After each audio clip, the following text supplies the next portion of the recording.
and south we go to just about Groundbreaker Village. All right. It's 6. I'm calling this meeting to order. Let's stand for the pledge. Pledge allegiance to the flag of the United States of America and to the republic for which it stands, one nation, under God, indivisible, with liberty and justice for all. First item on the agenda is roll call.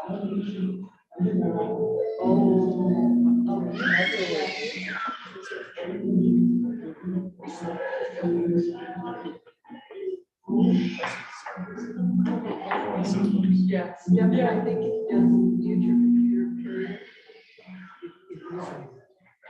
Okay, sorry. All right, okay. We have yes, we did. Oh my God. All right, first item on the agenda is roll call, please. Mayor Bachman, Here. trustee Markle, Here.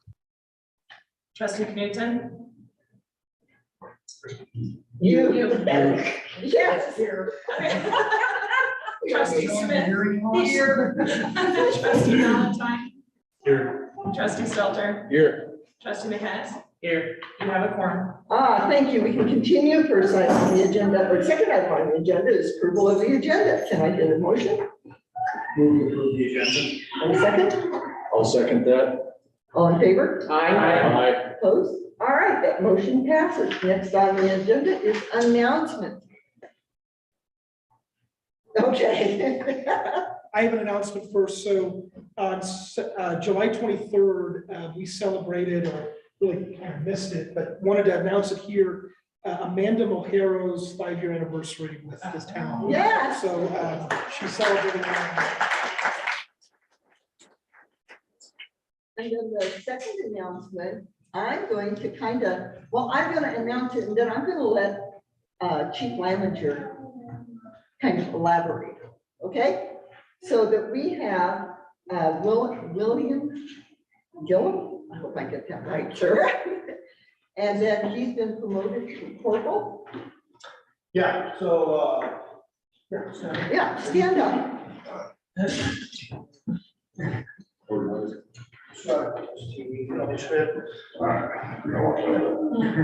so this is our new corporal, Corporal Gilliam. We're very happy to have him in the department, kind of recruited him, and he's doing a great job for us. We'll be doing some administrative stuff. He's taking the lead on our FTO program, training our newest recruits, Officer Stevie, our newest officer. So far, has all very nice things to say about him, but he's being graded, so should say nice things. We're very happy to have him. We want to say thank you to him for choosing him. He had a lot of different choices, so. All right, thank you. Thank you.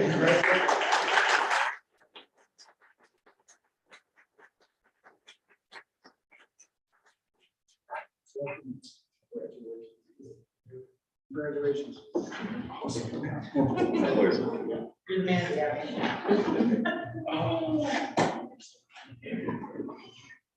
Okay, and I have one further announcement, and that's I would like everyone to please pay attention on the corner of 3rd and Grand Avenue in a collaboration with the Creative Coalition and the artist Ira Houseford. We have our new wayfinding sign, and thank you, Creative Coalition. We gave them the money from the Vetcher Foundation, which was left over from the Space to Create, and they worked with Ira to create a beautiful, beautiful sign for the town. So thank you, Amy, and thank you, Ira. Thank you. All right. Any other announcements? All right, seeing none, we're going to move on to public comment. I want you to know we have a new little light system here. It's green, yellow, and red.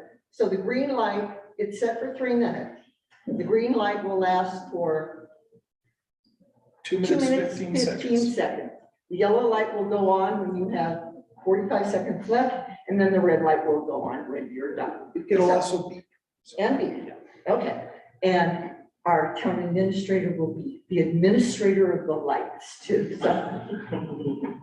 All right, so Public comment period is for anyone to speak on any topic which is not on the agenda. There is a 3-minute time limit. And would anyone like to speak on any topic not on the agenda? All right, seeing that, we're going to move on to the consent agenda. Ms. Nguyen? Yeah, so you'll see on the screen and also those viewing from home, you'll be able to see that we're doing a PowerPoint presentation for these meetings so that you can see what's in agenda packets for the council member or the trustees to review. The very first item on our consent agenda is disbursements. And this is different from what was given to you on your table this evening. There's just a few minor changes. There were no additions, there were only subtractions and corrections. So the very first item that was changed is the cleaning bill from GWSP was removed because it was added to this disbursement list in error. There was a GL account for our water attorney, Sherry Kaloya, that was miscoded. And so that correction was made. And then some invoices were removed because they've already been, they were included in a separate invoice. So they were on here twice. And Finance Committee is that a good accounting for what happened? Yes, I think that's everything. Okay, can we get a motion to approve the consent agenda? Yeah, I'd like to make a motion to approve the consent agenda with the comment that these sheets, the way they're laid out, are really a lot easier to read. I really like that, where they have a vendor on top and everything. So thanks for that. I'd like to make a motion for the consent agenda. Do you have a second? Discussion? Okay, all in favor? Aye. Opposed? All right, that motion passes. Mayor, looks like Mayor Pro Tem Markle had a question. Oh, I'm sorry. Oh, he's good. That was a vote, a thumbs up vote. Thanks. Oh, very good. Very good. All right. Now let's move on to staff reports and the developmental scorecard. Mr. Witt. Yeah, so this is something that I've introduced. There's a lot of projects going on in the town. A lot of different funding that is coming in as well. Sorry, it's hard to read, but this is also available online in an agenda packet. But this is a departmental scorecard. It's meant to show what's in motion. And the idea is it should relatively stay about the same as things come off, things go on. This one is our first one, so it will grow. So it'll be the exception, but hopefully it'll go to where as things are discussed, they come off. I have a number of items that aren't related to projects. They're just things that I've seen as processes that need improvement that I've put on for my section under the departmental scorecard. Some of those items are, and then there's also some reporting items to different various state and federal agencies to ensure that we continue getting funding, our revenue, protect our revenue stream. So what you'll see is, for example, there's a water meter and billing issue that I'm going to correct. That where we've got radio reads, but we're still manually inputting information. We've got some things waiting for reporting to get disbursements of funds from the state, and also to ensure that we don't have to pay anything back. So those are on my deadline, my departmental scorecard for consideration. And each department has completed it. So they've taken to it, they've added their goals. And so this is just a way for me to understand what's going on, for you to see what's going on, and for the public to see that we're actually doing things. So. All right, questions for the town administrator? Not at this point. Okay, thank you very much, Mr. Wynn. It's very quite helpful. impressive. All right, next up is item number 1, consideration of approval of Western Slope Conservation Center's request for a donation of $2,000 for repair of damages to school loop trails. Mr. Wynn.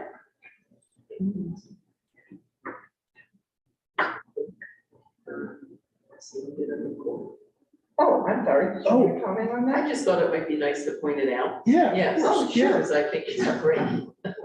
Yeah, yeah. Ms. Vetter, thank you for including your little report in here. I'm sorry, not little. I shouldn't demean it like that. For your report of what you learned at the municipal clerk's school. And yes, go back as often as you need to. I just wanted you guys to see that it's well worth the time I spend away and the money that goes towards it, because it was amazing. So, and I can't wait to learn the rest of it, so. Okay, excellent. Thank you.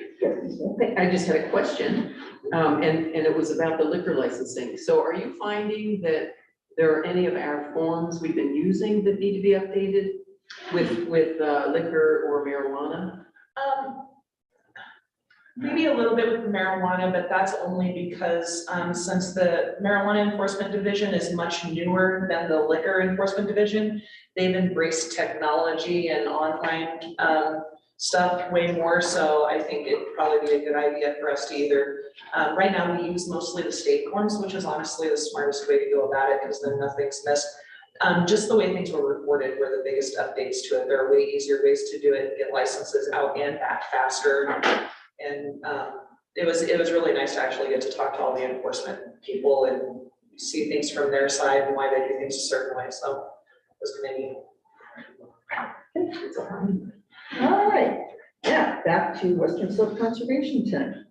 Mr. Wren. Yeah, so this is another change you'll start seeing in our meetings going forward. With each agenda item where there's a request for you to make a decision, you're gonna get a staff report. That means that we as staff and my staff have gone through and looked at all of the different components to giving you a recommendation. So with this agenda item number 1, this is a consideration of the approval of Western Slope Conservation Center's request for a $2,000 donation to repair damages on the school loop trails. So this is actually a much larger project that the Western Slope Conservation Center has taken on. And their ask of us is $2,000 to cover the damage done to trails on town-owned property. And so what you'll see is there's 4 different attachments. Is there any way to pull this onto my screen? Okay. So there's actually 4 different attachments with this to kind of explain what, my decision or my recommendation process. Attachment 1 is the application from the Western Slope Conservation Center. Attachment B is are pictures of the actual damage. And so they're in this presentation. You can see this is town-owned property where the trail goes through, and this is the damage that was done. And then the other attachments show the actual trail area, and then also the town's shows that the town actually owns that parcel. So that second picture on the right is from the assessor's office, shows that we as the town of Paonia actually own that parcel. My recommendation, based on the information given, is that first off, I made sure that what we had budgeted with this fiscal year 23 budget still had funds to extend out of it. And so the request for $2,000 would have come out of the budget of close to $31,000. I was able to go into our software and see that we've spent nothing out of that line item this year. And so this $2,000 request could be funded by out of expenditures from the Conservation Trust Fund. So my recommendation would be that the board would consider it for approval. All right, comment from the public. Yeah. Hi, everybody. Kathy Swartz, Western Slope Conservation Center. I live in Paonia. And I did just come back from a DMEA meeting where we requested $25,000 as a capital credits. I'll note tonight they're in executive session. So, but even without that, we're at 60% of our fundraising goal, and our fundraising goal was $62,400. So I'm hoping that the town will honor this request to repair the town, or the town, the flood damage on the town property in the park. So thank you. Thank you, Ms. Swartz. Anyone else from the public? All I right, have a terrible time with this thing. you pass it to me. I think. All right. Question from the board?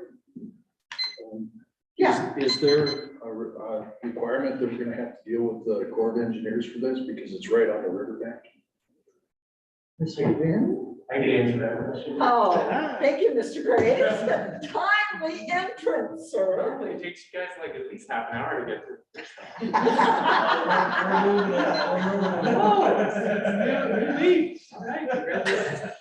No, we do not. So we had consultation through a grant with Colorado Parks and Wildlife, and we have wildlife consultation and environmental consultation. And we don't have a federal nexus here. We don't have a Clean Water Act nexus or Is there any consideration on putting some riprap or something to stop this from happening next year or the next year? yeah, so that will be required for the governor's permit. Anything there. Anything in the river? Exactly, yeah. And what we're talking about is on the east side of the river, right? So it's the town of Paonia property that's a little tiny triangle. And that area, what's happening is because of the way the bridge abutments are, the river at high flow is being forced more to bank right. And so we're getting more of a curvature of the river. So we've moved the trail instead of just enough, we moved it over 20 feet inland, knowing that with climate change and a few more 100-year flood events, it's not a forever trail, but it should last for a while. Yeah.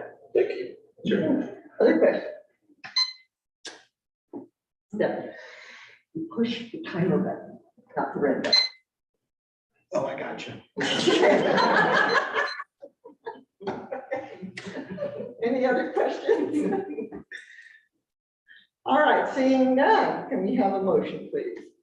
I'd like to make a motion to approve the request for $2,000 for the River Park Trail. Yeah, second, I'll second. all in favor? Aye. Opposed? All right, that motion passes. All right, next up is. Oh, I'm sorry, Thomas. Sorry, I just wanted to thank Kathy for coming back. And hope that she doesn't feel put out from the last ask. And I also vote aye. Thank you. All right, thank you. One more thing, I'm turning off my video. I'm on hotel Wi-Fi here, so my bandwidth is not great. I don't know if I'm coming through to you guys okay, but you're a little choppy coming back to me. But I think having my video off helps, so that's why I'm turning off my video. Sorry. Thank you, sir. All right, next item is discussion and decisions on parking at the top of Pan American. Mr. Wynn. So this was an agenda item that trustee Knudsen and Stetler had put on, right? Yeah, and so I'm asking that so that I have enough time with staff to go and meet with everybody to figure out what the issues actually are and come with solutions. I've asked for it to be tabled until the 8th. So I'd like to make a motion that we continue this item. Okay, I'll second that. all in favor? Aye. Okay, opposed? That motion passes. All right, next, consideration of approval of the Mountain Harvest Festival request for longer street closure. Mr. Wynn. Yeah, so very intense application process. So that's what I got out of our, I should stop saying you were out of our special event process. There are some opportunities to make this, to still meet all the elements that you guys are looking for, but also kind of streamline it a little bit more. So that'll be coming later, but as far as this agenda item is concerned, this is just to ask for longer street closures. And so in my staff report, I put something, it was incorrect. So it's not 12 hour, the request was at 12 hours, it was 17 hours.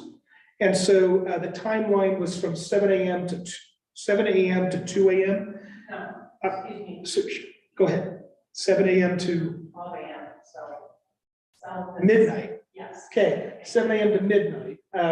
And so there were some provisions that I wanted to meet all of the elements for the ordinance that was passed earlier this year to meet the street closures. And so I was able to meet those elements and give a recommendation. So the success of the event depends on enough time to set up and remove the stage. That meant one element. The staff does not believe that the additional time will unduly burden staff or take town resources. That meant another element. The event is open to the public, meeting another element, and that the applicant has agreed to arrange for the block up to Town Hall on the south side of Grand to remain open until noon. One of the things that I requested of Amy, the applicant, was since the portalets were going to be stored in front of a private business, that we got a letter of support from them saying that they could. Odyssey Engineering provided that. So with all of those considerations in place, I would say that my recommendation would be to approve this request for the street closure. Okay, comments from the public?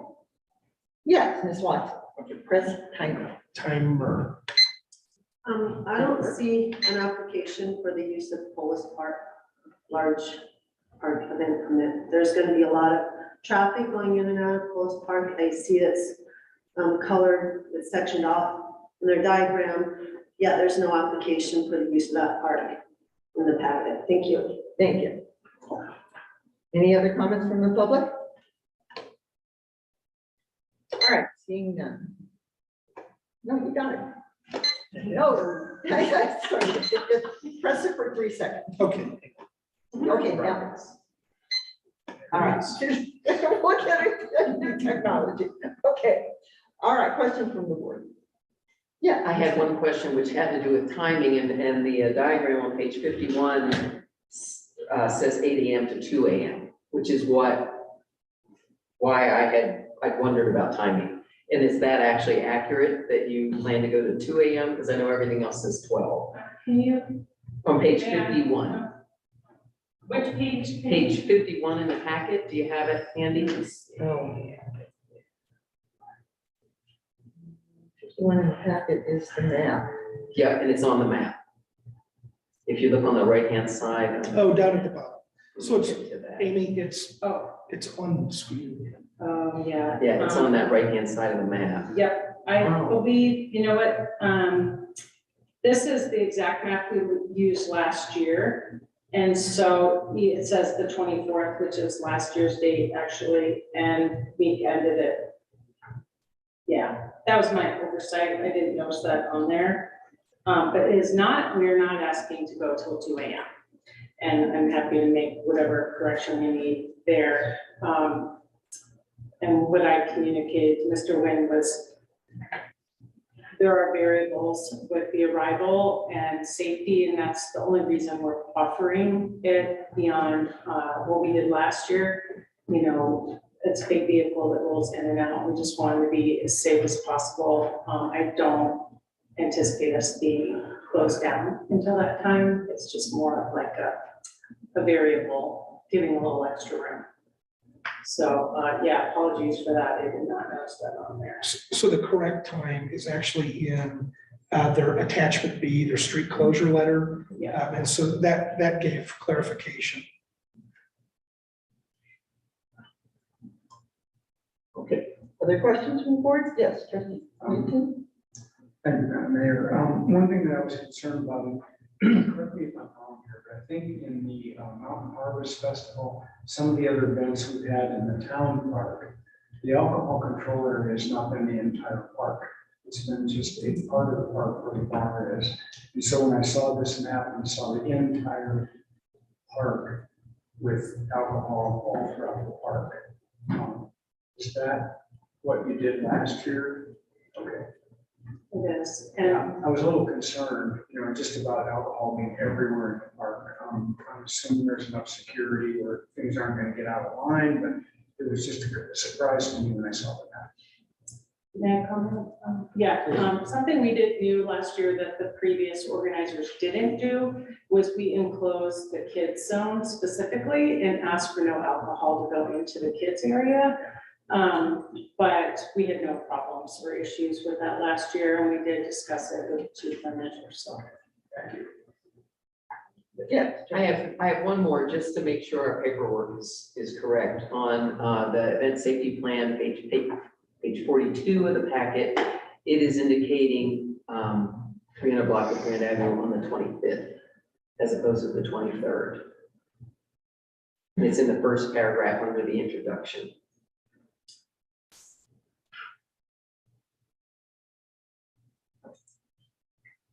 Yeah, I think, our chief of operations didn't know, like, we call, I mean, those of us who live here on the 200 blocks, know it as the 200 block.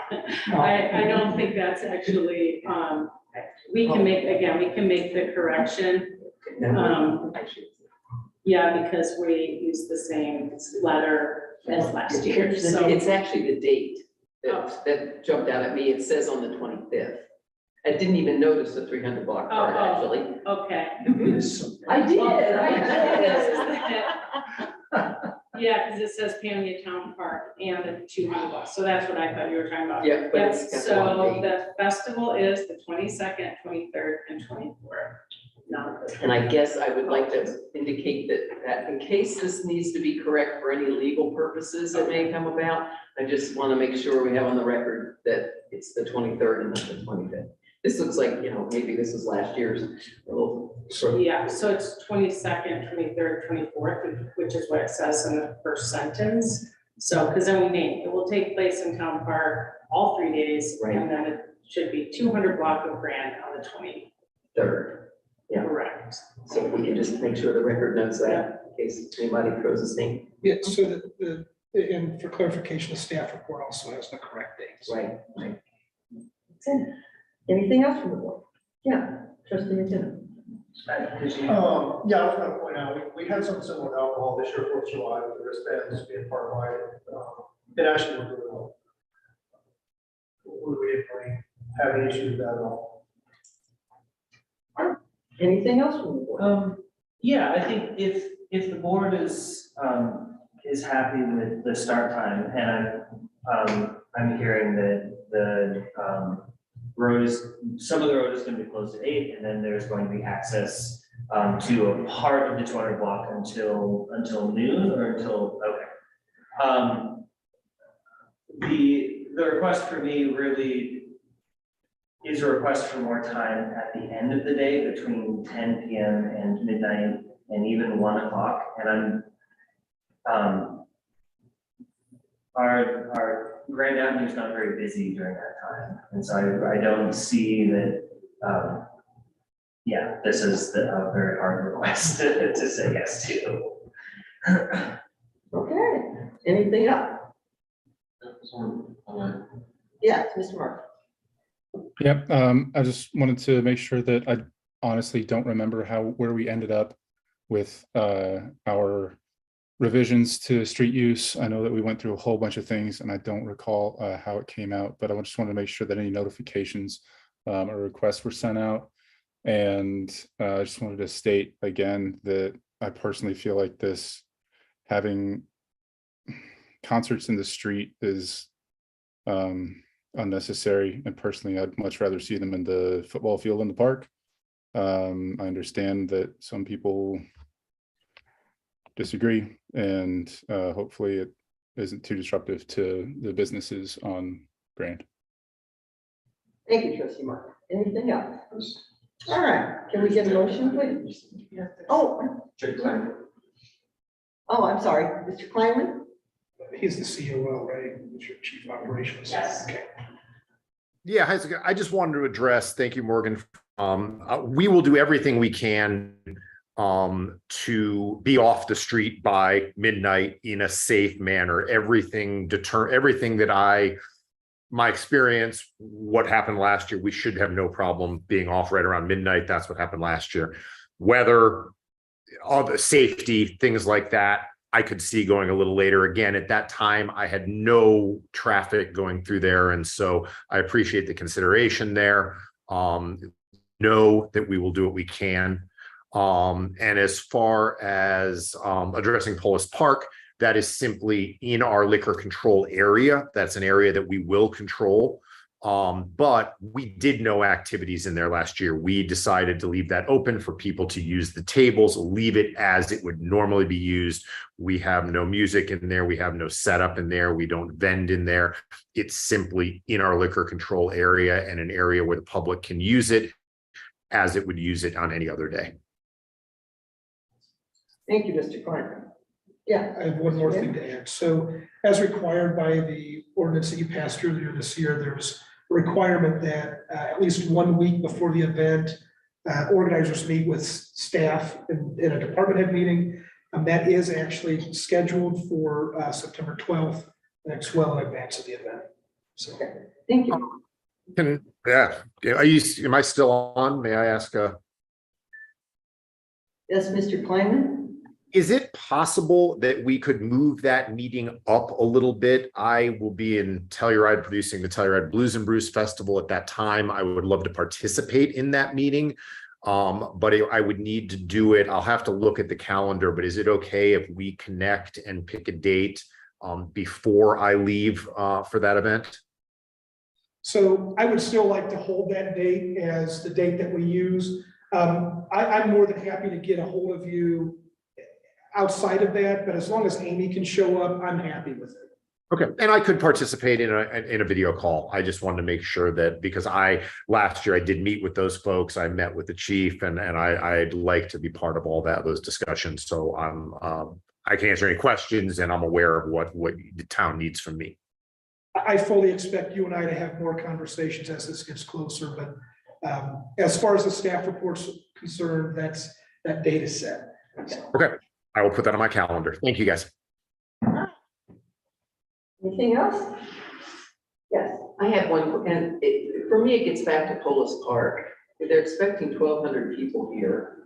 So Polis Park is gonna get used as a place to congregate. So I just don't know what that means for Polis Park. It is one of the 3 parks we asked for a special event permit for on our webpage, albeit it's a really old form, but it asks for park reservations. So I'm not saying we need that at this time, but I think we should talk about what these park reservations are actually for. Because to me, I'm a little concerned that Polis Park will be getting a lot of use. Just from the people sitting and drinking and conversing, it's a great place to come together. So I kind of feel like it should be included in this application, but we have not dealt with Polis Park. We can put this on another agenda item. Well, I don't know. I wonder if we should include it at this time. I probably look to Sam, who deals with the park reservations. That's we've not been doing it, although when there was music in the park during COVID, did they get I was not a trustee then, did they get a reservation for that concert with Michael Gillian for Polis Park? Madam Mayor. Yes. I have to rely on our clerk to tell us. And I don't know that Sam was here in that job at that time, and I do not remember whether that happened or not at that point in time either. Well, Madam Mayor, if I could continue, what I've seen that would require a permit would be those very events that you're talking about, where they're setting up a stage, they're setting up audiences, they're putting in the covers, doing all that stuff. None of those things are happening for this. This is just a public gathering place, as it would be on any given day. So it would behoove us to know, did those events get permits? I'm assuming they did, but we don't know. Yeah, we would have to go back to the records and check, see if they did it. So one of the things that has come out of this meeting I've seen is that I'm adding another thing to my departmental scorecard. It's a review of our parks policy and our special event application process. So I'll add that on, and I'll keep you guys posted as to where I go with it. Okay, thank you very much. All right, yes, Madam Mayor, if I can make a motion. thank you. If I can get this print big enough, I recommend approval of special event application 2023-06, the 22nd Annual Mountain Harvest Festival, pending the timely payment of fees and deposits associated with the permit and the successful outcome of a public hearing for special events permit with alcohol after adequate notice pursuant to 44-5106 CRS. Okay, yeah, second? Second. All in favor? Aye. Opposed? All right, that motion passes. All right. Pardon? Yeah, I know. He probably did it. He's giving you a thumbs up. Yeah. Which is better, we're trying to be using that. Okay, discussion on possible mobility route from town park to downtown. Mr. Wynn. This is an item that is just discussion. And so I believe it was trustees Knutson and McInnes, or maybe Stetler. And then trustee McGinnis I'll get your had last name. information. You chimed in the last time, just. Yeah, I walk the town for a weekend, it's fine. So, trustee Stelter and Go Knutson? ahead, Dave. Thank you, Madam Mayor. Basically, what we're looking at is trying to, I mean, there's some federal things that we do a safe route to school that causes all kinds of bureaucracy, and I've met with our town administrator about that. And so I want to take that language out, but the idea of a mobility route is, in my time on the council, I've heard from time and again from people in wheelchairs and people with strollers, how difficult it is to navigate from our town toward downtown. And so one of the discussions we had in the parks is, let's designate a mobility route that would help concentrate resources of the town to help people be able to safely get from their homes down into downtown with strollers, wheelchairs, if they're in walkers or whatever. It's just an easier way to get through town and actually concentrate it instead of, well, we'll do a little sidewalk here and we'll do a little sidewalk there. There's not really a plan. We're trying to make it easier for people that have mobility problems. So that was the idea. And so the original discussion was, it seemed to make sense to go down 3rd Street. And this may sound funny, but do it on the north side, because in the winter, the sun shines brightly on the north sidewalk. It helps melt the ice. So that was one thought. And then trustee McGinnis did some other work about, well, 4th Street's pretty nice because it's got the, it's got the school there and there's a lot of kids traffic going down there. So we haven't really designated it per se, but that's what the discussion's been so far. So I have to add anything? 4th Street has a large portion of it that does not have a sidewalk. Basically from, I think it's just what's past Poplar Oak. And then all the way to the park on the north side of the street, there is none. And the difficulty there is that we have the ditch in that, and that may cause us some difficulty. It's not insurmountable, but we're gonna have to change some things, that's all. Trustee Harris. Well, just because of where I live in the 200 block of Delta, I walk 3rd a lot because it's some of the better sidewalk. And I do think a route would be good, but I have to tell you my pet peeve, and I'm not sure how we're gonna deal with it. But so many people's vegetation is growing into the sidewalk. And you have to go in the street to get away from the rose bushes. And that is against our code, for sure. I just don't know how we're gonna enforce it, but that would help a lot on 3rd, on 2nd, where there is sidewalk. And the north-south streets as well. I mean, I have a neighbor right next to me that you can't get by his street. So that's just my pet peeve, and if we could address some of that, in addition to making sure we have good sidewalk in whatever east-west route we choose. Thank you. Trustee McGinnis. Yeah, I think to kind of expand upon that, there are a couple of levels that this project would kind of bleed into, I think. The first is designating the actual route itself, and then the second, which I think Trustee Smith is really talking about, is the maintenance of that route, right? And so when we designate a route, I think it would really behoove us to think about, okay, how does that define a relationship between the town and the people who own property along that route? And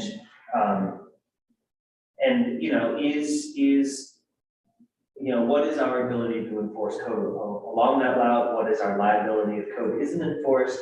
And then if things like ice build up on our route. And so I think, we have kind of 2 steps. The first is to figure out what is the route we want, and the second is then to really figure out, okay, then how do we maintain that? Because I think if we label this as a mobility route, what we get is a concentration of our kind of less mobile residents along that route. And so any kind of infraction of code then becomes far, far worse because we've concentrated that kind of traffic there as well. So I see this as having multiple tiers to it. Trustee Markle?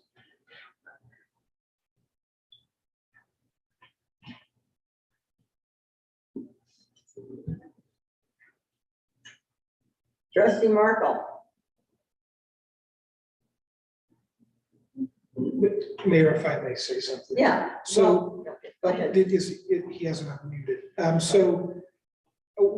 This discussion sounds like an element of not only a master plan, but a strategic plan. But the element would actually be the transportation element of a master plan. And I don't believe Phoenix Rising is working on that. I'll have to look at what their elements are, what was agreed in a contract.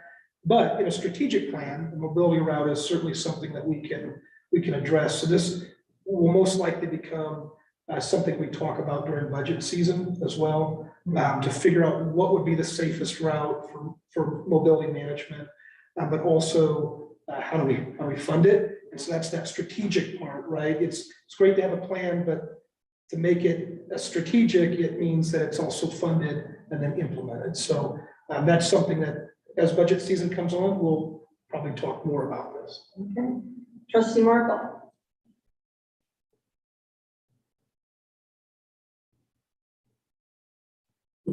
Okay, maybe you can it. I'm going to add this to the Public Works Department as well. Okay, all right. Anyone Sorry. else? Okay, like chime in, yes, as my husband was in a wheelchair, I agree, having a mobility route would be really nice, but agree, with icy sidewalks, operating a wheelchair down icy sidewalks is not a good idea. And again, the town has always designated responsibility for cleaning sidewalks to the owners of the sidewalks. And the town still does not own those sidewalks, even though we may have designated that as a mobility route. And then, are we then going to shift that to the town? And is the town then going to take that responsibility on? And how much is that going to cost the town to do that? Because then besides plowing the streets, then we need to have public works people out there cleaning those sidewalks as well, which is another cost to the town. So yeah, this has several layers to it. Thank you for bringing that up. Okay, so we have some steps to move forward on this. I think we've got good directions. Yeah. All right, next up on the agenda is approval of opting into Proposition 123 to increase affordable housing. Mr. Witt. Okay, so this is really a simple request. It's as simple as designating the town administrator with the authority to opt into Prop 123. But it's not so simple in trying to explain what all of the elements that are happening at the same time go into making that decision. So we're working with urban rural continuum on a housing or an affordable housing or a housing study, housing needs assessment. We've got a master plan and process with Phoenix Rising. We've received multiple DOLA grants to help with all of this process. And it just seems fitting that the town would want to opt into Proposition 123.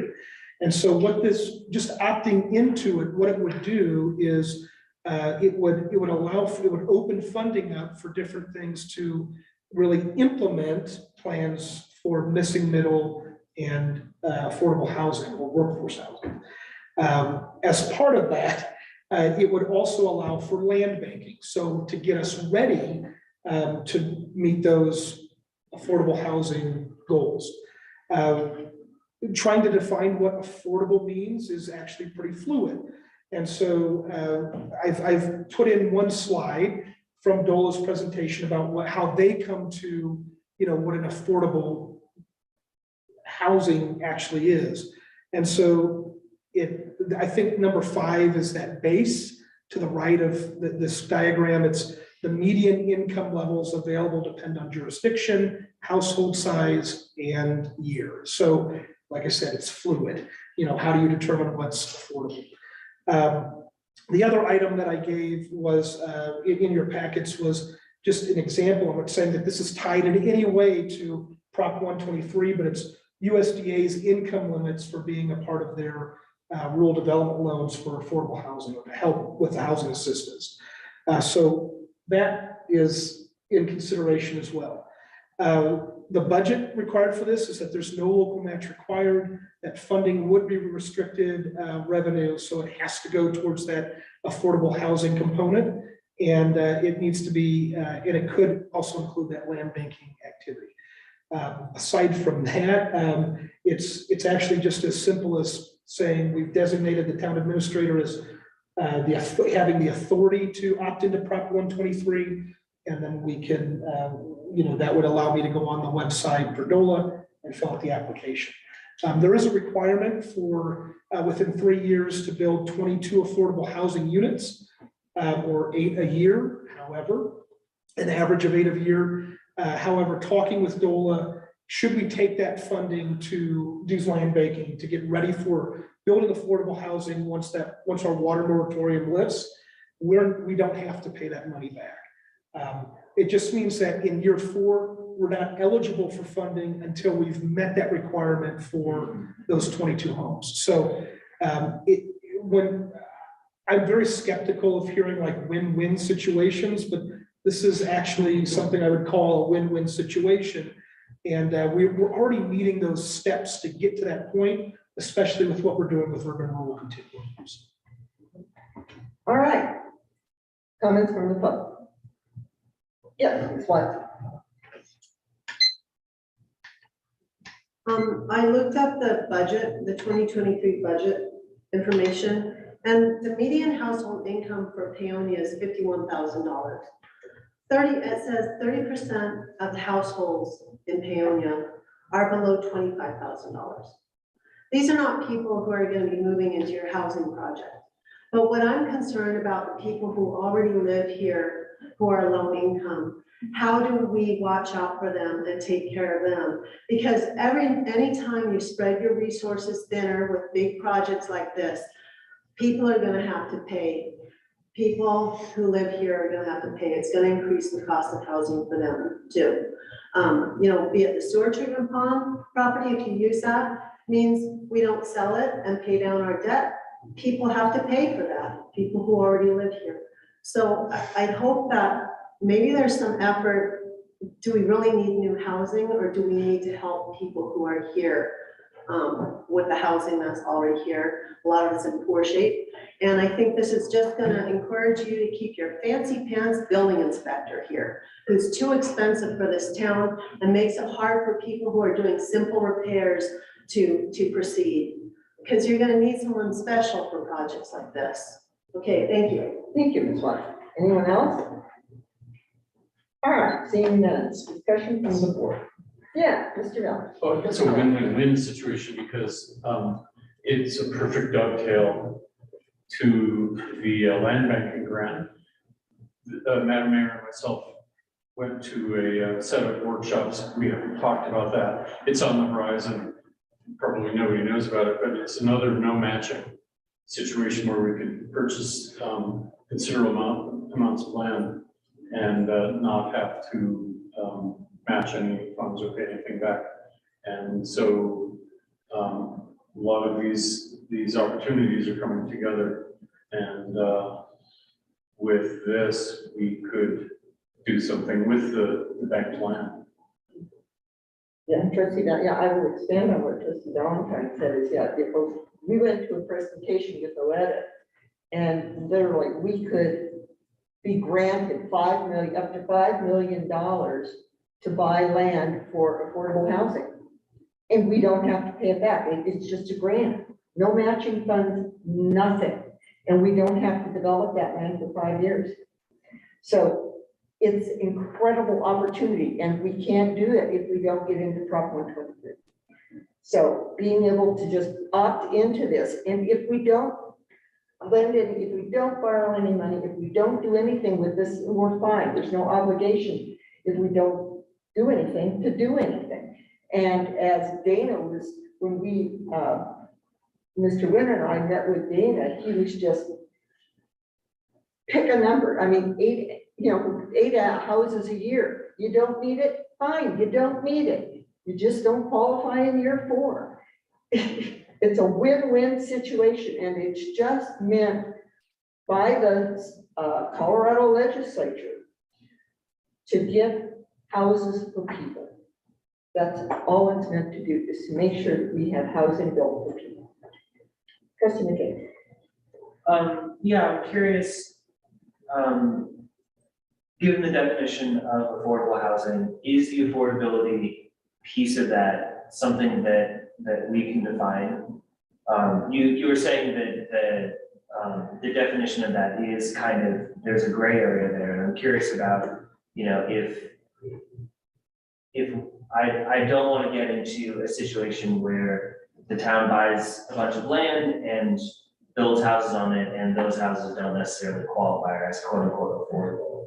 So I'm curious about kind of what are the parameters of that definition, either more specific, or is it kind of what you've included in this packet here?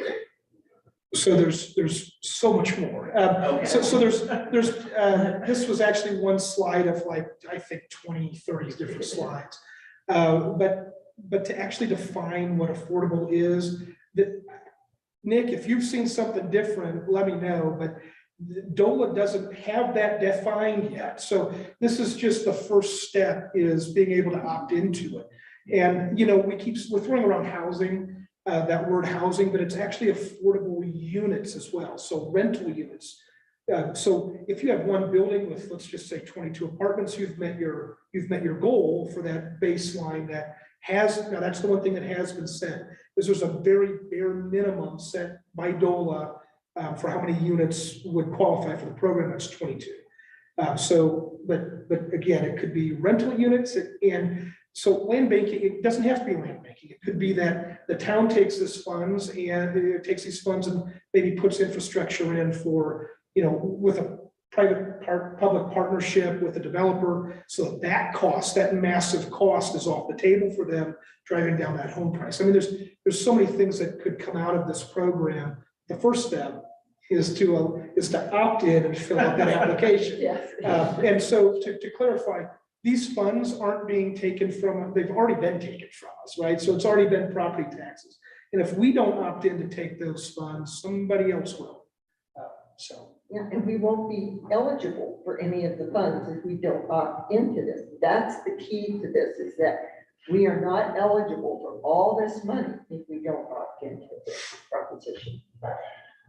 Yeah. And I'd like to add that this is going to come before the board again, before a dime is borrowed or granted or whatever. So it's kind of a moot point at this point. You know what I mean? Yeah.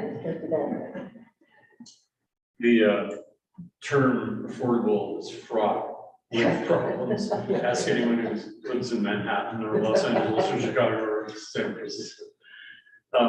One of the term, and that's problematic. I really came down hard on the open house with the housing study about having that term everywhere. But anyway, one of the presenters used the term price restricted, meaning we can decide what type of housing we need, what economic level it should be. And some of this too goes along with, if we partner with different organizations, for example, if we partner with Habitat for Humanity, say we land bank some stuff and then partner with Habitat for Humanity to actually put the homes in place, then we go by their guidelines of what they say is quote unquote, affordable. Or if we partner with the Telluride Foundation and go with them, then it's what they say is affordable. If we go with USDA, then it's what USDA says is affordable. So, there's a lot of confusion. And yes, there is some play as to what you can call affordable or not. And this is primarily going for the resort communities, because they want to change their definition of what is affordable simply because of what their baselines are. So there is some play in that. Yes. Can I make a motion? Yes, sir. You may make a motion. Comment first? I wanted to go to page 96 to the table and have you, Stefan, if you could explain it. The USDA income limits? Yes, and in Delta County's right on top. And so, What did I so, say it was 96, hang on one second, let me Yeah. get there. I'm dyslexic. Mine. Oh, mine's 90, anyway, so I just wondered what this means. It's just a bunch of numbers to me. so, again, you know, when you look at number 5 on this slide to the right, you'll see that it says median income levels, depend on jurisdiction, household size and year. What you're seeing is Delta County and then the household size. So if you look at the top, you'll see something like 1, 2, 3, 4, 5. And then if you go down, you also see what the income is. So I believe to be considered median income is something like $150,000 for a family of 5, right? So I don't have the chart right in front That's of me. about right. Yeah. So, I mean, that's what they're considering as a median income for Delta County. But that, again, that's just the USDA Rural Development Loan Program. And so as these definitions come out from DOLA or OEDIT, we'll be able to, you know, use that information to build our plan. And so. I had one more follow-up question. So there's been a couple examples put out of how the town would actually orchestrate this. And so it sounds like I've helped with Habitat for Humanity, which is probably a great thing. It's kind of fledgling right now in Delta County. And private-public partnerships, but are there other permutations on this? And here is my base concern. Do we have staff to deal with adding housing to the town of Hanover? Because we're not getting money for staffing. So I'm just wondering how much staff time would it take to come up with 8 housing units in 3 years after the moratorium? Yeah, after the moratorium. So really, these are permit reviews, right? So if a set of drawings comes in and they're asking for a building permit, they're gonna be, number one, it has to, that's another process that's on my departmental scorecard to change, kind of that building review process. Because right now, I'm unsure how any consideration is given for zoning and before a building permit is issued. So that's something I've got to figure out very, very quickly. But as far as getting a process in place, once you have a process in place to review a building permit, it's really relatively simple. You know, and you've got to also understand that right now with a third-party building inspector, whether we like them or not, it's, you know, or whether we like the company or not, they are providing that service for us. And although he gives us an invoice, we are collecting fees to pay that invoice from the person that's actually building the structure. So to tell you if we've got our staffing levels, once we have a good process in place, I think it'll be really easy to move forward. The good news is I have like 3 years to do that before the moratorium's lifted. But yeah, so I think we can get there. It's not, I mean, I come from 2 places where, you know, there's like, I was the guy that took all of the permits and then I put it in order, you know, for our third party to come and look. So that was in Indiana. And I had staff that did it in a bigger city, but in Indiana, I would take everything, we get to the building inspector, and then he would come and look after I asked him to do it. So that's kind of normal for small towns. If I can follow up. Yeah. So the expectation would be that the town would not be the contractor. No, so let me, well, now we could, so again, like anything is on the table, right? So however we decide after our housing needs assessment and our master plan is in place, however we decide to tackle, affordable housing, I think you've already done some of that with a decision on IHOP strategies for DOLA. And so, you know, putting those into place, I think that, we'll use that as our guide, but then we'll come up with a plan for affordable housing. But again, just gotta opt in first. Yeah. Yeah. Thank you. Anything else? Yes. This is a very basic platform thing for future action in housing. That's all this is. And so all it does is just open the gate. It doesn't mean we're committing or any of that kind of stuff. So I'd like to make a motion that we authorize the town administrator to opt into Proposition 1, 2, 3. I'll second that. Okay, all in favor? Aye. Opposed? All right, that motion passes. Remind me to never say simple again. Excuse me, Madam Mayor. I see you guys looking for Mayor Pro Tem Mark. Yeah, He was having connectivity issues, so he had to leave because he couldn't participate, so. okay. All right, next up is discussion and direction for urban rural continuum about optional add-ons for the contract. Do we have somebody from there on Zoom? Okay, No, so I spoke with both Shay and Andrew before this meeting. I let them know that I was recommending that we go for these optional add-ons. I think it's really important, especially with everything that we've got going on right now. This add-on allows them to complete the housing element for Phoenix Rising as a part of the master plan. So it's really important that all of these kind of work together and get that going. It is for affordable housing. I see the confusion on your face, but it's so that very first, the rough draft for what they can call land development regulations, or I call them land development regulations, but code adjustments, that's really the housing element. So when we're talking about how do we implement this, that's really the housing element of a master plan. okay.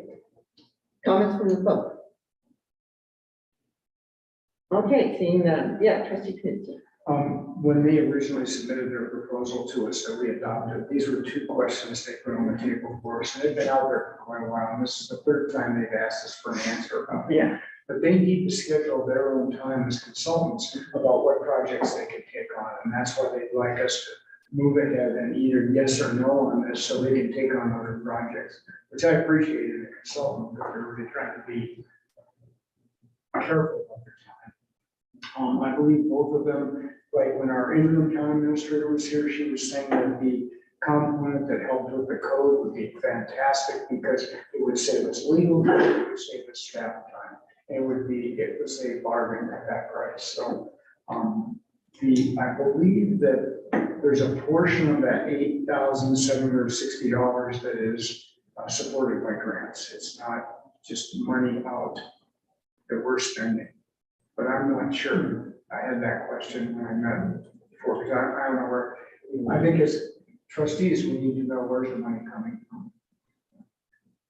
I believe, okay, my recollection of this is we had a 20% match on their grant. So I don't believe that the grant that was given us covered these 2 options. So this That is this- town. yeah, this would be funding. town funded. It's just important that we know that. Right, yeah, this would have to come out of the budget someplace besides the original grant. So Other questions? So, yeah, in my staff report, I did have grant projects, but, should it be approved tonight, I will find a code to figure that out. That won't be part of your motion. So that's more of an administrative task, and we'll figure out the right place to code it. Other questions from the board? Comments? All right, can we get a motion? You're looking at me, so I'll go. Oh, somebody. I'm just looking to make a motion. I'll make a motion. I'll make a I'd motion. like to recommend that we move to approve both urban rural coalition optional add-ons for the amount not to exceed $8,760. All right, I'll second that. all in favor? Aye. Opposed? All right, that motion passes. All right, next is consideration of approval of engagement letter for Sherry Kaloya as water council. Did I get it anywhere? You got it. Oh, my God. So with the staff report that, we've enacted this water moratorium and we've been working towards steps to get rid of that water moratorium. And earlier in this year, I think through the interim town administrator, you brought on Sherry Kaloya to kind of look at our existing water agreements with all of the water companies, and it's very, very spider webby. So there's a lot of intricacy with it. And so Ms. Kaloya has an understanding of where we're at right now.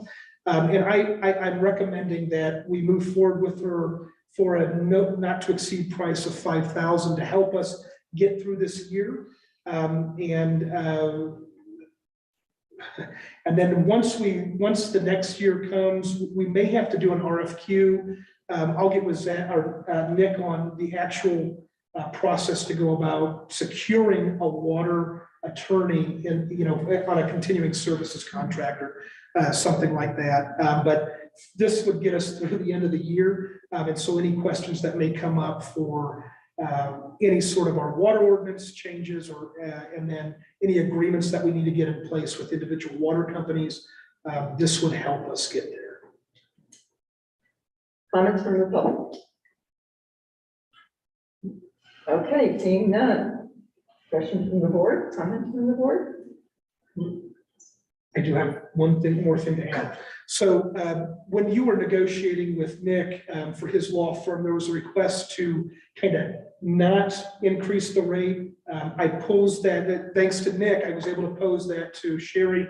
And you see an email, that's just an email. She says, I agree not to raise my rate. So she was in agreement with the changes that we had made to the, I guess, the agreement. All right. All right, seeing none, we have a motion from someone on the board. I move to approve the agreement with Sherry Kaloya at an additional amount not to exceed $5,000. All right, I'll got a second second. that motion. All right, all in favor? Aye. Opposed? All right, that motion passes. Last agenda item. Consideration of approval of sponsoring a cadet in the police academy for employment commitment.